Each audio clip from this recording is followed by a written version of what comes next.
बिस्मिल्लाहिर्रहमानिर्रहीम। अऊज़ु बिल्लाहि मिनश शैतानिर रजीम। बिस्मिल्लाहिर्रहमानिर्रहीम। अज़ीज़ तलबाए किराम, अस्सलामु अलैकुम व रहमतुल्लाहि व बरकातुहू। उम्मीद है आप सब खैर व आफियत से होंगे। जवाहिरुल बलागा हिस्सा अव्वल सबक नंबर 42। जैसा कि आप अज़ीज़ान जानते हैं, बहस सिवम इस्तिफ़हाम के बारे में है। इस बहस में अब तक हमने हल और हमज़ा के बारे में तफसील से पढ़ा। पहले जो तनबीहात थे वो भी हल और हमज़ा ही से मुताल्लिक थे। आज से तीसरी तनबीह का आगाज़ करते हैं। तीसरी तनबीह जो है वो बकिया अदवात इस्तिफ़हाम के बारे में है। हल और हमज़ा के अलावा जो बाकी अदवात इस्तिफ़हाम हैं, जो कि असल में अस्मा हैं, उनसे मुताल्लिक है। ये तनबीह पहले दो की निस्बत काफ़ी तूलानी है और इसमें हम तफसील से जो इस्तिफ़हाम बकिया जो अदवात इस्तिफ़हाम हैं, अस्माए इस्तिफ़हाम हैं, उनके बारे में तफसील से पढ़ेंगे। तीसरी तनबीह, जैसा कि हम बता चुके हैं कि तीसरी जो तनबीह है वो बकिया अदवात इस्तिफ़हाम के बारे में है। फरमाते हैं कि तीसरी तनबीह इस बारे में है कि बाकी जो अदवात इस्तिफ़हाम हैं, यानी हमज़ा और हल के बाद जो दूसरे हैं, ये सब अस्मा हैं, ये हुरूफ नहीं है, ये अस्मा है। ये तलब तसव्वुर के लिए आते हैं सब के सब। इनके ज़रिए से इनके माना के बारे में सवाल होता है। लाजिम सी बात है, इसम होता ही वही है जिसका कोई माना हो। अगर माना नहीं है तो फिर तो इसम ही नहीं है। एक बात। दूसरी बात ये कि इनके ज़रिए से खुद माना के बारे में, इन्हीं के माना के बारे में सवाल होता है। किसी और चीज़ के बारे में सवाल नहीं होता कलाम में, खुद इन्हीं के माना के बारे में सवाल होता है। और इनका माना लाजिम सी बात है, एक ही हर्फ है, एक ही मतलब अदद है, तो मुफरद है। बस इस वजह से ये तलब तसव्वुर के लिए हैं। मसलन एक मिसाल देते हैं, मता। मता का माना क्या है? कब। तो आपने मता के जरिए से जब भी सवाल करना है, या हम उर्दू में जब भी सवाल करते हैं कब, मसलन जैद कब आएगा, तो हम कब के बारे में सवाल कर रहे हैं ना। हम खुद इन्हीं के माना के बारे में सवाल कर रहे हैं, हम तो और किसी चीज़ के बारे में सवाल नहीं कर रहे हैं। या मसलन ऐना मकान के लिए आता है, कहाँ। जैद कहाँ है, तो हम खुद इन्हीं के माना के बारे में सवाल करते हैं, किसी और चीज़ के बारे में हम सवाल नहीं कर रहे हैं। अस्माए इस्तिफ़हाम, मा है, मन है, अय्याना है, कैफ़ा है, ऐना है, अन्ना है, कम है, आई है। अब इनमें से हर एक के बारे में डिटेल से गुफ्तगू आएगी। आज हम कोशिश करेंगे कि माँ और मन के बारे में गुफ्तगू करें। माँ किसी इस्म की वजाहत, किसी इस्म की हकीकत, गैर ज़वील उक़ूल अफराद की तायीन के लिए, किसी सिफत की जानने के लिए। अब किन किन चीज़ों के लिए माँ आता है? सबसे पहली बात तो ये कि माँ और मन में एक फ़र्क है। माँ आता है गैर ज़वील उक़ूल के लिए, जब हमारा सवाल गैर ज़वील उक़ूल के लिए हो। मन आता है तब कि जब हमारा सवाल ज़वील उक़ूल के बारे में हो, ज़वील उक़ूल अफराद की तायीन करना हो, तो तब आता है मन। अब कुछ और भी फ़र्क हैं इन दोनों में। माँ कहाँ कहाँ आता है? माँ किसी इस्म की वजाहत के लिए। आपके सामने कोई इस्म तो है लेकिन आपको पता नहीं है ये है क्या। मसलन आपने देखा लफ्ज़ बशर लिखा हुआ है, आपको नहीं पता बशर क्या है, तो आप सवाल करते हैं मल बशर, बशर क्या है भाई, इसका मतलब क्या है, इसका माना क्या है। तो किसी इस्म की वजाहत के लिए भी माँ आता है। किसी इस्म की हकीकत के लिए, एक दफ़ा यह है कि आप किसी इस्म की वजाहत जानना चाहते हैं, एक दफ़ा यह है कि आप उसकी हकीकत जानना चाहते हैं। एक दफ़ा आप कहते हैं कि मल बशर, बशर क्या है, किसी ने आपको वजाहत के तौर पर कहा इंसान, बशर यानी इंसान। आपको पता नहीं है इंसान क्या चीज़ है भाई, आपको ये पता नहीं है इंसान क्या है। आप कहते हैं मल इंसान, इंसान क्या है। आपको सामने वाला जवाब नहीं देगा बशर, नहीं नहीं, वो आपको जवाब देगा हैवानुन नातिक, हकीकत इंसान आपको बताएगा कि इंसान की हकीकत क्या है।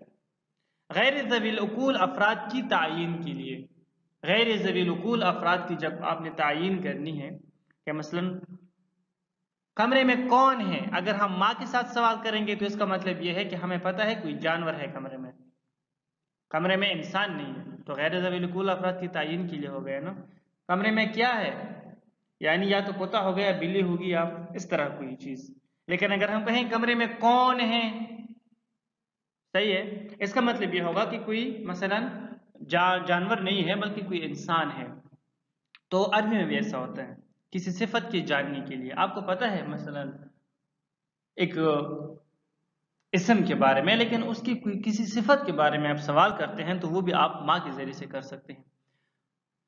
कभी हले बसीता से पहले भी एक माँ होता है और उसके बाद भी एक माँ होता है, यानी पहले एक इस्म की वजाहत माँ के जरिए तलब करता है, फिर हल के जरिए उसके वजूद के बारे में सवाल करता है, फिर उसकी हकीकत के बारे में माँ के जरिए सवाल करते हैं। ये कोई अहम बात नहीं है, ये फ़कत आपको ये बताना चाहते हैं कि कभी कभार ऐसा होता है कि आप जब सवाल करते रहते हैं किसी चीज़ के बारे में, तो पहले आप माँ के जरिए से सवाल करते हैं, फिर आप हल के जरिए से सवाल करते हैं, फिर आप दोबारा माँ के जरिए से सवाल करते हैं। तो आपको ये बताना चाहते हैं कि वो सवाल जो हल से पहले आपने माँ के जरिए से किया, वो किस चीज़ के बारे में आपने किया, उसका मतलब क्या है, और ये जो आपने हल के बाद जो माँ इस्तेमाल किया है ये कौन सी माँ है, यानी इनमें से किस माने में आपने इस्तेमाल किया। तो लाजिमी सी बात है, जब हम किसी इस्म की वजाहत के बारे में सवाल करते हैं तो वो पहले करते हैं। हमारे सामने कोई इस्म आ गया, हमें पता नहीं है इसका माना क्या है, तो पहले जो हम मा इस्तेमाल करेंगे वो इस माने में करेंगे कि हम उस इस्म की वजाहत जानें। फिर उसके बाद हल होगा। हल का मतलब क्या है, हल बसीता, यानी वो वजूद है उसका या नहीं है, उसका कोई वजूद है कि नहीं है। आपने पहले सवाल किया मल बशर, बशर कौन है, किसी ने कहा इंसान है। आप फिर दोबारा सवाल करते हैं कि हलिल बशरु मौजूदुन अमला, क्या बशर मौजूद भी है कि नहीं, हलिल बशरु मौजूद, क्या बशर मौजूद है, तो आप हले बसीदा की जरिए से यहाँ पर सवाल करते हैं।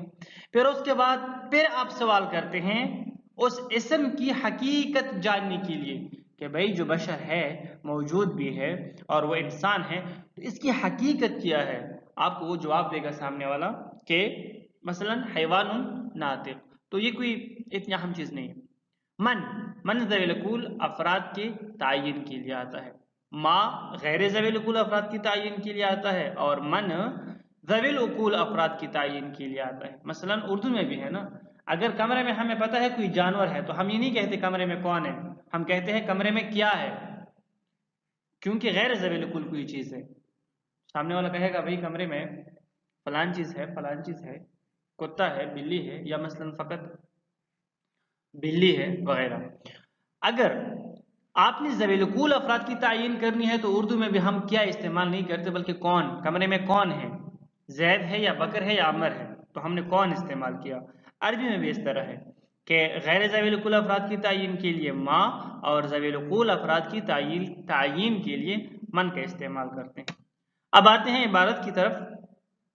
अस्सालिस बक़ियतु अदवातिल इस्तिफ़हाम अस्माउन फ़युसअलु बिहा अन मानाहा। फरमाते हैं कि जो बाकी अदवात इस्तिफ़हाम है ये सब के सब अस्मा है और इनके ज़रिए से इनके माना के बारे में ही सवाल होता है और किसी चीज़ के बारे में सवाल नहीं होता। वही वो कौन कौन से हैं, माँ है, मन, मता, अय्याना, कैफ़ा, अयना, अन्ना व कम व आई।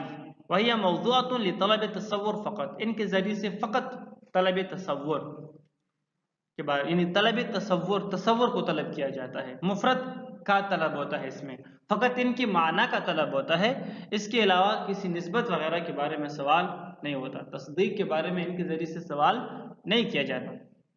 वल लिहाजा यकूनुल जवाबु माहा बितायीनिल मसऊल अन्हु। लाजिम सी बात है कि जब आपने तसव्वुर, तलब तसव्वुर करना है, सामने वाले से एक मुअय्यन चीज़ के बारे में पूछना है, एक चीज के बारे में पूछना है, एक फर्द के बारे में, एक मुफरद के बारे में पूछना है, तो सामने वाला आपको तायीन के साथ जवाब देगा। फकत नाम और ला से काम नहीं चलेगा, बल्कि सामने वालों को चाहिए कि वो बताए। अगर आपने सवाल किया, फर्ज करो मसलन मिसाल देते हैं कि कमरे में कौन है, तो सामने वाले को चाहिए कि वो आपको मुअय्यन करके बताए, जैद है या मसलन अमर है। फकत नाम और ला से काम नहीं चलता। आप कहें कि भाई कमरे में कोई है कि नहीं है, तो फिर तो ठीक है, वो तो फिर तलब तस्दीक हो गया, फिर तो वहां पर जरूरी है कि हम नाम या ला से जवाब दें, वहां पर तायीन की जरूरत नहीं है। लेकिन अगर सामने वाले ने सवाल किया कि कमरे में कौन है, तो जरूरी है कि आप तायीन करें कि जैद है, अमर है, बकर है, कौन है। माँ व मन, एक है माँ हमारे पास और एक है मन। माँ मौज़ूअतुन लिल इस्तिफ़हाम अन गैरिल उक़ला। फरमाते हैं कि माँ जो है इसके जरिए से इस्तिफ़हाम तो है, इसमें कोई शक नहीं है, तलब तसव्वुर तो है, लेकिन गैर उक़ला, ये उक़ला के लिए नहीं है, ज़वील उक़ूल के लिए नहीं है, गैर ज़वील उक़ूल के लिए है माँ। लिहाजा साबित हो गया कि मन ज़वील उक़ूल के लिए है। वयुतलबु बिहा इज़ाहुल इस्म, अभी माँ तो गैर ज़वील उक़ूल के लिए आता है, उक़ूल ज़वील उक़ूल के लिए नहीं आता। साहिबान अक़ल के लिए माँ का इस्तेमाल हम नहीं कर सकते, वहां पर हम मन का इस्तेमाल करेंगे, माँ का इस्तेमाल हम गैर ज़वील उक़ूल में करेंगे। ये तो ठीक हो गया। अब यहां पर वयुतलबु बिहा इज़ाहुल इस्म, माँ कहां कहां इस्तेमाल होता है, माँ के इस्तेमाल की मवारिद कौन कौन से हैं, और माँ के ज़रिए से हम क्या क्या चीज़ें, किन किन चीज़ों के बारे में सवाल कर सकते हैं। तो फरमाते हैं कि हम माँ के ज़रिए से किसी इस्म की वजाहत के बारे में सवाल कर सकते हैं। हमें किसी इस्म की वजाहत मतलूब हो, उसका माने का पता हमें न हो, तो हम वहाँ पर माँ का इस्तेमाल कर सकते हैं। नहू मल असजद, असजद क्या है भाई, हमने कहीं पर देखा लफ्ज़ असजद लिखा हुआ था, तो हमने अपने साथी से सवाल किया मल असजद, असजद क्या है। फ़यक़ालु फ़िल जवाब इन्नहु ज़हबुन, तो उसने जवाब दिया कि असजद क्या है, ज़हब है, सोना है। सोने को असजद भी कहते हैं, या सोने का एक खास किस्म असजद है। दूसरा बा, फरमाते हैं कि दूसरा मुकाम जहां पर हम माँ का इस्तेमाल कर सकते हैं वो है बयानु हकीकतिल मुसम्मा। एक इस्म है, उसकी हकीकत के बारे में हमें पता नहीं है। एक मुसम्मा तो है, लेकिन उसकी हकीकत के बारे में हमें पता नहीं है। देखो, एक दफ़ा एक इस्म की वजाहत है, वो एक अलग चीज़ है। एक दफ़ा एक इस्म की, एक मुसम्मा की वजाहत नहीं है, हकीकत के बारे में हम सवाल करते हैं। ना हो मल इंसान, इंसान क्या है, फ़युजाबु बिअन्नहु हैवानुन नातिक, तो सामने वाला आपको जवाब देगा कि इंसान क्या है, हैवान नातिक है। हमने नहीं पूछा कि इंसान की वजाहत करो कि इंसान का माना क्या है, इंसान लुगत में इंसान किसे कहते हैं, नहीं, हमने हकीकत इंसान के बारे में पूछा कि इंसान की हकीकत क्या है। ये जो हमारे सामने जिसको इंसान कहा जाता है, जिसके मसलन 2 कान है, एक सर है, 2 पाँव है, वगैरह वगैरह, ये जो इस बॉडी का एक जानवर हमारे सामने है, ये है क्या, इसकी हकीकत क्या है। तो फरमाते हैं वो है हैवानुन नातिक, वो जानवर जिसे इंसान कहा जाता है, मसलन वो हैवान के जिसे इंसान कहा जाता है, इसकी हकीकत क्या है। इंसान भी तो एक जानवर है ना, एक हैवान तो है, इसमें तो शक नहीं है। अलबत्ता हैवानी नातिक है, कोई और हैवान नहीं है। तायीन अफराद गैर उक़ला नहू मा फिद्दार, गैर उक़ला के अफराद को मुअय्यन करने के लिए, एक दफ़ा उक़ला के अफराद को मुअय्यन करने के लिए तो वो तो हम मन का इस्तेमाल करेंगे। गैर अफराद उक़ला को अगर हमने मुअय्यन करना हो, गैर अफराद उक़ला, उक़ला नहीं, ज़वील उक़ूल नहीं, गैर ज़वील उक़ूल के अफराद के बारे में अगर हमने सवाल करना हो, तो वहाँ पर भी हम माँ का इस्तेमाल करेंगे। नहवु मा फिद्दार, मा फिद्दार यानी घर में कौन है, क्या मतलब कौन है। फ़युक़ालु फ़िल जवाब महफ़ज़तुन, मसलन महफ़ज़ा यानी बैग, बटवा वगैरह। माफिदार घर में क्या है, कौन नहीं, कौन उर्दू में भी ज़वील कुल के लिए इस्तेमाल होता है। लफ्ज़ कौन, घर में कौन है तो इससे मुराद ज़वील कुल होंगे। माफिदार घर में क्या है, कमरे में क्या है। तो आपने जवाब दिया कि मसलन बैग है या बटवा है, तो माँ के जरिए से जब सवाल हुआ तो उसका मतलब यह है कि ये गैर ज़वील उकूल के अफराद की तायीन कर रहा है कि गैर ज़वील उकूल में से किसी चीज़ के बारे में सवाल हो रही है, ना कि ज़वील उकूल के बारे में।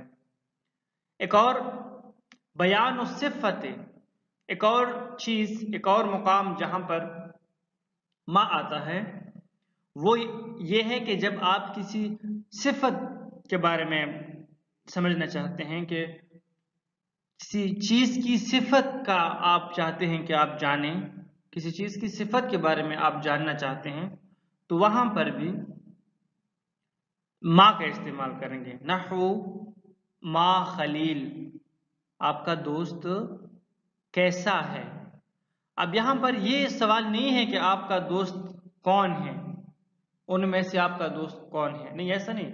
आपका दोस्त कैसा है, यानी उसकी सिफत क्या है, उसकी सिफत के बारे में पूछा जाता है। खुद दोस्त के बारे में नहीं पूछा जाता कि सामने कुछ अफराद खड़े हों, आपसे किसी ने पूछा कि इनमें से आपका दोस्त कौन सा है, तो ये तो दोस्त तो ज़वील कुल में से है ना, उसके लिए तो फिर मन का इस्तेमाल होना चाहिए। मन खलील होता तो फिर उसका माने होता कि आपका दोस्त कौन है इनमें से। माँ खलील है तो इसका मतलब यह है कि आपका दोस्त कैसा है। आपने जवाब दिया मसलन तवील, लंबा है, या कसीर, मसलन छोटे कद का है, वगैरह वगैरह। वतक़अ हल अलबसीता फी तरतीब अल-अक्ली बैन मा अल्लती लिशरह अल-इस्म व मा अल्लती लिहकीकति फमन यजहल मअना अल-बशर मसलन युसअलु अव्वलन बिमा अन शरहिही फयुजाबु बिइंसान सुम्मा बिहल अलबसीता अन वजूदिही फयुजाबु बिनअम सुम्मा बिअम अन हकीकतिही फयुजाबु बिहयवान नातिक। यहाँ पर वही बात करना चाहते हैं कि कभी कभार एक तरतीबी अक्ली के तहत, यानी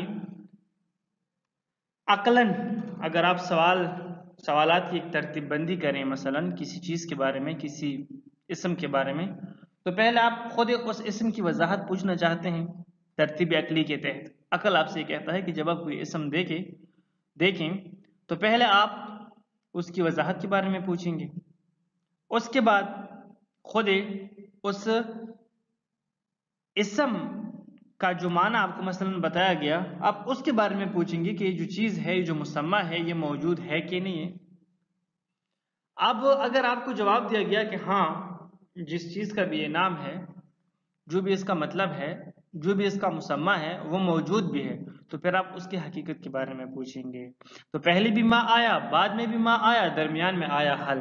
कभी कभार हल माँ, दो माँ के दरमियान आता है, लेकिन पहला वाला जो माँ होता है वो शरह और वजाहत के लिए होता है, किसी इस्म की वजाहत के लिए होता है।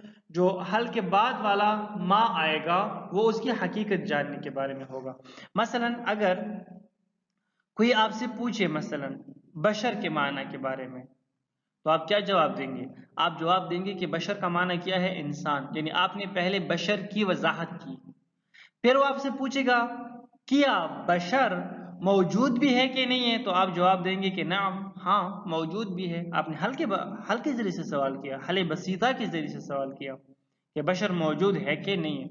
उसके बाद फिर आप माँ के जरिए से सवाल करेंगे, फिर आप माँ के जरिए से सवाल करेंगे, सुम्मा बे माँ, ये बे अम नहीं है, सुम्मा बे माँ, फिर आप सवाल करेंगे माँ के जरिए से अन हकीकती ही फयुजाबु बेहैवान नातिक, तो आपको जवाब दिया जाएगा कि हैवान नातिक, यानी हकीकत इंसान हैवान नातिक है।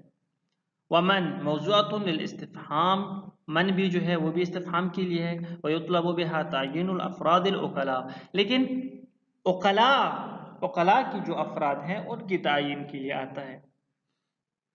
ज़वील उक़ूल के अफराद की तायीन के लिए आता है। नहवु मन फ़तह मिस्र, मसलन कोई आपसे सवाल करे कि किसने मिस्र को फतह किया, तो मन के, अब यहाँ पर आप माँ नहीं कह सकते कि माँ फतह मिस्र, नहीं, मन फतह। वनहवु क़ौलिही तआला क़ालू या वैलना मन बअसना मिन मरक़दिना, वो कहेंगे, वय हो हमारे लिए, वैल हो हमारे लिए। मन बासना मिन मरकदिना, किसने हमें अपने कब्रों से उठाया। तो अब यहां पर मन बासना, किसने हमें उठाया। अब यहां पर लफ्ज़ मन का इस्तेमाल हुआ है, माँ का इस्तेमाल नहीं हुआ। वस्सलामु अलैकुम वरहमतुल्लाहि वबरकातुहू।